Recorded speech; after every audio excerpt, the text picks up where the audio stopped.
Hello friends, welcome to Sugans cookery. இன்றைக்கி நம்ம பார்க்க போகிறது ரொம்ப சூப்பரான ஆட்டு மூளை வறுவல். இப்போ எப்படி செய்கிறதுன்னு பார்க்கலாம். இது தாங்க ஆட்டு மூளை. ஆட்டு தலைக்கறி வாங்கும்போது கூடவே இந்த மூளையும் கொடுப்பாங்க. ஸோ இது பார்த்திங்கன்னா ஒரு ஆட்டோட மூளை. இது செய்கிறதுக்கு ஒரு பேனில் 2 டேபிள் ஸ்பூன் எண்ணெய் ஊற்றிட்டு, எண்ணெய் நல்லா சூடானதுக்கப்புறம் அதில் ஒரு 1/4 டேபிள் ஸ்பூன் சோம்பு இருக்கு இல்லையா, அதை நல்லா நுணுக்கி பவுடராக சேர்த்துக்கலாம்.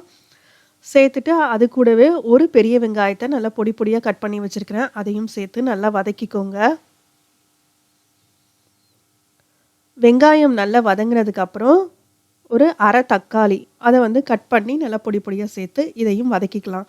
இந்த தக்காளி நல்லா குழையிற அளவுக்கு வதக்கிக்கோங்க. தக்காளி ஓரளவுக்கு வதங்கினதுக்கப்புறம் வாசத்துக்காக ஒரு கொத்து கருவேப்பிலை, அது கூட கொஞ்சம் தக்காளிலாம் சீக்கிரம் வதங்கிறதுக்காக கொஞ்சமாக உப்பு சேர்த்துக்கலாம். சேர்த்துட்டு இது எல்லாத்தையும் நல்லா வதக்கிக்கோங்க. இப்போ எல்லாம் நல்லா வதங்கினதுக்கப்புறம் இதில் அரை டேபிள் ஸ்பூன் மிளகாய்த்தூள், 1 டேபிள் ஸ்பூன் மல்லித்தூள் சேர்த்து இதோட பச்சை வாசனை போகிற அளவுக்கு நல்லா வதக்கிக்கோங்க.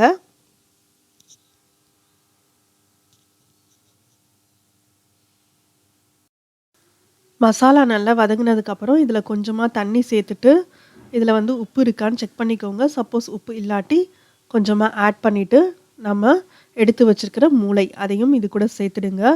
இந்த மூளை வேகிறதுக்கு ரொம்ப நேரம்லாம் ஆகாதுங்க. ஜஸ்ட்டு ஒரு 5 நிமிஷம் இருந்தால் போதும், டக்குன்னு வெந்துடும். மூளையை சேர்த்துட்டு நீங்கள் வச்சுருக்கிற கரண்டியாட்டி இப்படி லைட்டாக கட் பண்ணி விடுங்க. இந்த மாதிரி கட் பண்ணாலே உங்களுக்கு ஈஸியாக கட் ஆகிடும். நீங்கள் வெறும் மூளை மட்டும் வச்சு பொரியல் பண்ணுறதா இருந்தாலும் பண்ணலாம்.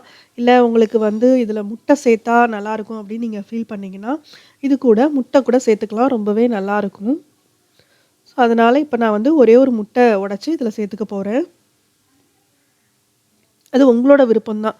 உங்களுக்கு வெறும் மூளை மட்டும் பண்ணணுன்னா மூளை மட்டும் தனியாக செஞ்சுக்கோங்க. இல்லை முட்டை சேர்த்தா நல்லாயிருக்கும் அப்படின்னு நீங்கள் பிரியப்பட்டிங்கன்னா முட்டையும் சேர்த்து செய்யலாம். சேர்த்துட்டு இந்த மூளையை லைட்டாக கட் பண்ணி விட்டுக்கிட்டே இருங்க.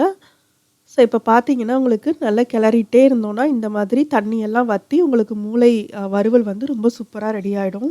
இந்த மூளை வறுவல் ஜஸ்ட்டு ஒரு 5லேருந்து 7 நிமிஷம் தாங்க ஆகும் செய்கிறதுக்கு. ஆனால் டேஸ்ட்டு பார்த்திங்கன்னா அவ்வளோ சூப்பராக இருக்கும். சின்ன குழந்தைங்களுக்கெல்லாம் ரொம்பவே பிடிக்கும். ஸோ இந்த மூளை வறுவல் இப்போ ரெடி ஆகிடுச்சு. லாஸ்ட்டாக இதில் கொஞ்சமாக கொத்தமல்லி இலைகள் தூவிட்டு லைட்டாக ஒரு பெரட்டினீங்கன்னா அவ்வளோதாங்க, டக்குன்னு ரொம்ப சூப்பரான மூளை வறுவல் ரெடி ஆகிடும். இந்த மூளை வறுவலை நீங்களும் உங்கள் வீட்டில் செஞ்சு பாருங்கள். இந்த வீடியோ பிடிச்சிருந்ததுன்னா வீடியோ லைக் பண்ணுங்கள். மறக்காமல் நம்ம சுகன்ஸ் குக்கரி சேனலை சப்ஸ்கிரைப் பண்ணுங்கள். தேங்க்ஸ் ஃபார் வாட்சிங்.